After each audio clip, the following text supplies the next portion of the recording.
Hello and welcome to qualified vigil guys. ये आज GS के मैं इंपॉर्टेंट क्वेश्चंस करवाऊंगा, जिसमें कि प्रमुख घास के मैदान करवाऊंगा और आगे जो प्रमुख बांध है और उसके किनारे जो कौन से नदी बसे हुए वो करवाऊंगा। और थर्ड पे कौन सा है, थर्ड पे आपका ये जो इम्पोर्टेंट न्यूक्लियर प्लांट्स यहाँ पे मौजूद है ना, कौन से राज्य में है, कौन से न्यूक्लियर प्लांट्स मौजूद है। और चौथा मैं करवाऊंगा कौन सी क्रांति किस चीज़ से संबंधित है। ठीक है, तो कुछ इंपॉर्टेंट क्वेश्चन जो कि करंट से रिलेट करेंगे। ये जीके का क्वेश्चन है, तो करंट से रिलेट करके ये जीके का क्वेश्चन है जो अभी भी मैंने नोट्स बनाया था वहीं से इसको निकाल के लाया है। ठीक है, तो उम्मीद करता हूँ आप इसको पसंद करेंगे और इसको जरूर ध्यान से देखेंगे। ठीक है, तो चलिए स्टार्ट करता हूँ वीडियो को। इसमें आप देखेंगे प्रमुख घास के मैदान में पहला जो है प्रेरीज ये कहाँ से रिलेटेड है, ये घास का मैदान कहाँ पे मौजूद होती है, उत्तरी अमेरिका में मौजूद है। ठीक है, मैंने इसको कैसे बनाया है, प्रेरीज मतलब होता है प्रार्थना, यानी उत्तर भारत में लोग बहुत प्रार्थना करते हैं। ठीक है, बहुत ज़्यादा भावुक होते हैं। तो प्रेरीज का मैदान कहाँ पे है, उत्तरी भारत में। ठीक है, उत्तरी अमेरिका में, सॉरी उत्तरी अमेरिका में। ठीक है, क्योंकि उत्तर भारत के लोग काफ़ी ज़्यादा प्रार्थना करते हैं, काफ़ी ज़्यादा भावुक होते हैं, तो उत्तरी अमेरिका में है। इस तरह से मैंने इसको याद किया है। ठीक है, नेक्स्ट आते हैं वेल्स का मैदान कहाँ पे है, दक्षिण अफ्रीका। ठीक है, तो वेल्स का मैदान कहाँ पे है, दक्षिण अफ्रीका में है। लानोस कहाँ पे है, वेनेजुएला में है। ठीक है, लानोस का मैदान, घास का मैदान वेनेजुएला में है। पंपास देखो, टीना है ना, अब टीना पास में आती है। ठीक है, तो इस तरह से मैंने ट्रिक बनाया है, टीना पास में आती है। तो पंपास का क्या हो जाएगा, पंपास का हो जाएगा क्या, एक मिनट, पंपास का हो जाएगा ये अर्जेंटीना। ठीक है, डाउन्स ऑस्ट्रेलिया क्या करता है, ऑस्ट्रेलिया डाउन्स यानी ऑस्ट्रेलिया में मौजूद है, यानी ऑस्ट्रेलिया क्या करता है, सारे देश को डाउन्स मतलब डाउन कर देता है। क्रिकेट में क्या करता है, इतने वर्ल्ड कप जीते हैं ना कि सारे देश को हरा चुका है, सारे देश को डाउन्स कर दिया है, मतलब सबको डाउन करके चलता है। तो इसलिए ये आपका जो ये डाउन्स वाला मैदान कहाँ पे होगा, ऑस्ट्रेलिया में होगा। तो इसको इस तरीके से याद करना। पंपास को मैंने कंपास चुंबक से याद किया है। ठीक है, ये ब्राज़ील में है, तो कंपास से हो गया पंपास और ये ब्राज़ील में स्थित है।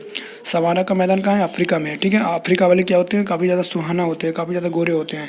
तो इस तरह से मैंने याद किया है। तो सवाना का मैदान कहाँ पे, अफ्रीका में है।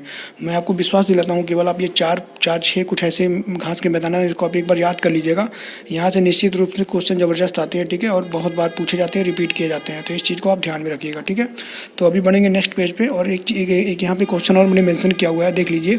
पृथ्वी के फेफड़े के रूप में किसे जानते हैं, यानी लंग्स ऑफ अर्थ के रूप में किसे जानते हैं, अमेजन वन को क्या कहते हैं, पृथ्वी के फेफड़े। ये भी क्वेश्चन बहुत बार एग्जाम में पूछा जाता है, तो इस चीज़ को आप ध्यान रखना। ठीक है, इसको एक बार अपने नोट में लिख लेना तो काफ़ी बेटर रहेगा आपके लिए, जिससे आपको हमेशा याद रहेंगे। ठीक है, चलते हैं नेक्स्ट स्लाइड पे आते हैं, अभी इस पे आते हैं। ठीक है, ये देखिए यहाँ पे है प्रमुख जो न्यूक्लियर पावर प्लांट्स है ना, वो किस जगह पे यानी कहाँ मौजूद है। ऊपर एक क्वेश्चन आपको दिख रहा होगा, दशावर मंदिर। ठीक है, दशावर मंदिर उत्तर प्रदेश में स्थित है।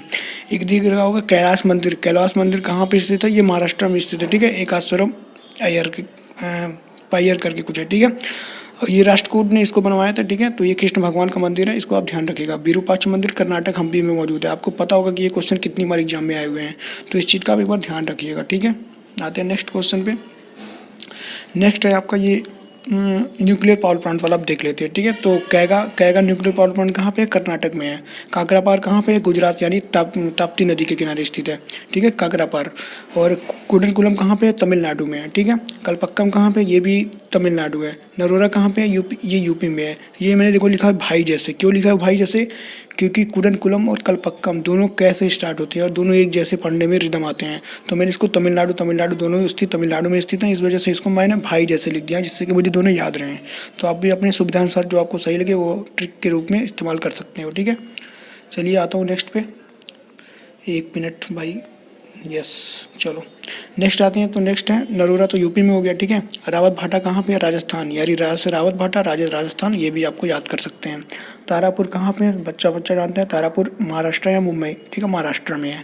क्लोरोफिल बनाने में कौन सा सहायक है, मैग्नीशियम। ये भी मैंने क्वेश्चन यहाँ पे लिख रखा था स्टार लगा के, तो इसको भी आप ध्यान रखिएगा। ठीक है, तो मैग्नीशियम जो है क्लोरोफिल बनाने में सहायक होता है, इस चीज़ का आप ध्यान रखिएगा। ठीक है, नेक्स्ट आते हैं यहाँ पे, इसको थोड़ा सा देख लेते हैं। कुछ चीज़ें हैं यहाँ पे, इसको पहले मैं मिटाता हूँ। ठीक है, ये लाइन हटाता हूँ यहाँ से। ओके, चलिए आते हैं फिर।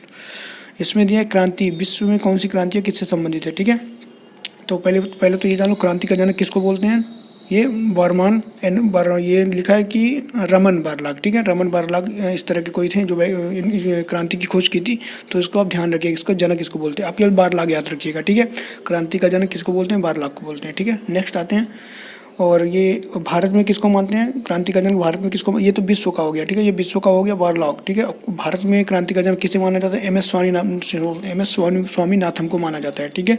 इस चीज़ को आप ध्यान रखिएगा। थोड़ा सा मैं इसको मिटा देता हूँ जिससे थोड़ा सा पेज क्लियर हो जाए। ओके चलो नेक्स्ट आते हैं सुनहरी क्रांति। सुनहरी क्रांति किससे संबंधित है, बागवानी से संबंधित है, ठीक है। और घूसर, घूसर मतलब गृह क्रांति, गृह क्रांति किससे संबंधित है, उर्वरक से संबंधित है। अमृत क्रांति किससे संबंधित है, नदी मोहनजोदड़ो यानी नदी जोड़ो परियोजना, ठीक है। अमृत क्रांति नदी जोड़ो परियोजना से संबंधित है। ब्लैक क्रांति किससे संबंधित है, पेट्रोलियम से संबंधित है। पीक क्रांति किससे संबंधित है, झींगा उत्पादन से संबंधित है। रजत क्रांति अंडा से संबंधित है, ठीक है। देखो मैंने यहाँ पे ये नहीं ऐड किया कि व्हाइट क्रांति किसके कहते हैं, ब्लू क्रांति किसको बोलते हैं, ग्रीन क्रांति किसको बोलते हैं, ये सभी लोग जानते हैं, ठीक है। मैं उस तरह के क्वेश्चन को लाया हूँ जो काफ़ी कम लोग जानते हैं, जो एग्जाम में आ सकते हैं, जिसकी संभावना बहुत ज़्यादा है, ठीक है। और ये करंट से रिलेट करके जीके का क्वेश्चन है जो कि मैंने नोट्स में बनाया था, तो मैं आपके सामने इसको करवा दिया। एक क्वेश्चन है कवक शैवाल। कवक शैवाल में क्या पाए जाते हैं, लाइकेन में पाए जाते हैं, ठीक है। सॉरी, कवक शैवाल के अंदर लाइकेन की, ठीक है, वो लाइकेन पाए जाते हैं। नेक्स्ट आते हैं, एक स्लाइड अभी छूट रहा है, ठीक है, उसको भी करवा देता हूँ। हाँ ठीक है, ये आप देखो लिखा है कि प्रमुख बांध किस नदी के किनारे स्थित है, ठीक है। तो मेन जो बांध है उसको मैंने यहाँ पे नोट डाउन किया हुआ है, तो मैं उसको एक बार एक सुर में आपके सामने करवा देता हूँ। चलो, पौग बांध कहाँ पे स्थित है, ब्यास नदी के किनारे। भांगड़ा नागल बांध सतलुज यानी हिमाचल प्रदेश, ठीक है। तो अलमाटी कहाँ पे स्थित है, कृष्णा नदी के किनारे अलमाटी बांध स्थित है, ठीक है। कृष्ण भगवान हमेशा माटी में खेलते थे, इसलिए अलमाटी ऐसे याद कर लो। हीराकुंड कहाँ पे स्थित है, महानदी कहाँ पे, उड़ीसा में है। इडुक्की बांध कहाँ पे स्थित है, पेरियार यानी कि केरल में, ठीक है। पेरियार नदी के किनारे केरल में स्थित है, पेरियार नदी भी केरल में है। सरदार सरोवर बांध नर्मदा नदी के किनारे, ठीक है। नर्मदा नदी कहाँ पे, गुजरात में है। मुलक्का पेरियार सागर बांध ये केरल में स्थित है, ठीक है, केरल में। कृष्णराज सागर बांध कहाँ पे स्थित है, कावेरी यानी कि कर्नाटक में स्थित है। मैटूर बांध कहाँ पे स्थित, तमिलनाडु, ठीक है, तमिलनाडु, ठीक है ना, कावेरी नदी के किनारे। नेक्स्ट आते हैं ओंकारेश्वर मंदिर। ओंकारेश्वर मंदिर कहाँ पे, नर्मदा नदी के किनारे मध्य प्रदेश में, ठीक है। पांचेत बाग कहाँ पे है, दामोदर नदी यानी कि झारखंड में, ठीक है। ये देखिएगा, ये तीन नदी का जो बांध है, जवाहर प्लस गांधी प्लस राणा प्रताप सागर, ठीक है। जवाहर सागर, गांधी सागर प्लस राणा प्रताप सागर बांध, ये तीनों कहाँ पे, चंबल नदी में, जो कि ये आप देख सकते हो, जो जवाहर नदी और राणा प्रताप सागर ये राजस्थान में पड़ता है, और जो गांधी सागर पड़ता है वो मध्य प्रदेश में पड़ता है। तो ये चंबल नदी के किनारे है, ठीक है। कोयना बांध कहाँ पे है, महाराष्ट्र में। मुंबई में कोई ना मिलेगा अपना, ठीक है, ऐसे याद करो, मुंबई में कोई ना मिलेगा अपना, यानी कोई ना बात कहाँ पे है, महाराष्ट्र में। मुंबई में जानते हो कि सब एक दूसरे से काम रखते हैं, कोई किसी का अपना नहीं होता है, तो यहाँ से याद कर लो। इंदिरा सागर बांध कहाँ पे स्थित है, ये मध्य प्रदेश में स्थित है, ठीक है। मध्य प्रदेश में इंदिरा सागर बांध। इंदिरा गांधी नरम है, तो नरम है यानी नर्मदा नदी, इंदिरा गांधी सागर, ठीक है, ऐसे याद कर लो। नागार्जुन सागर परियोजना बात कहाँ पे स्थित है, ये कृष्णा नदी में है, ठीक है, ये कृष्णा नदी में है। और आप ऐसे याद कर लो ना, हमेशा अर्जुन क्या करते थे, कृष्ण के साथ हमेशा रहते थे, तो नागार्जुन यानी अर्जुन है यहाँ पे, तो नागार्जुन सागर कृष्ण हो गया, ठीक है। और आपको पता होगा कि इंजीनियरिंग के विश्वेश्वरैया की याद में बनाया जाता है, ये छोटा सा एक यहाँ पे मैंने लिखा हुआ था, तो उसको भी आप ध्यान में रखना। इंजीनियरिंग किसके याद में बनाया जाता है, विश्वेश्वरैया की याद में। तो ये थे सारे क्वेश्चन, मैंने आपको कम से कम टाइम में ज़्यादा से ज़्यादा क्वेश्चन करवाने की कोशिश करा, और उम्मीद करता हूँ कि आपको ये चीज़ें पसंद आई होगी। आप इसका PDF मैं अभी टेलीग्राम पर शेयर करने वाला हूँ, ठीक है। तो टेलीग्राम ग्रुप को ज्वाइन कर लेना। टेलीग्राम ग्रुप और चैनल दोनों का लिंक मैं वीडियो को नीचे डिस्क्रिप्शन में दे दूँगा, उसको आप क्लिक करके डायरेक्टली टेलीग्राम पे ज्वाइन कर सकते हैं, ठीक है। और बाकी अपडेट के लिए मेरे चैनल से जुड़े रहें और चैनल को सब्सक्राइब जरूर कर देना। ऐसे ही वीडियोज़ के लिए, ऐसे ही मैं जितने नोट्स से मैंने वीडियो बनाया सारा कुछ आपके सामने ला के बताऊँगा, ठीक है। तो चैनल को सब्सक्राइब कर देना, वीडियो को लाइक जरूर कर देना। Thank you for watching.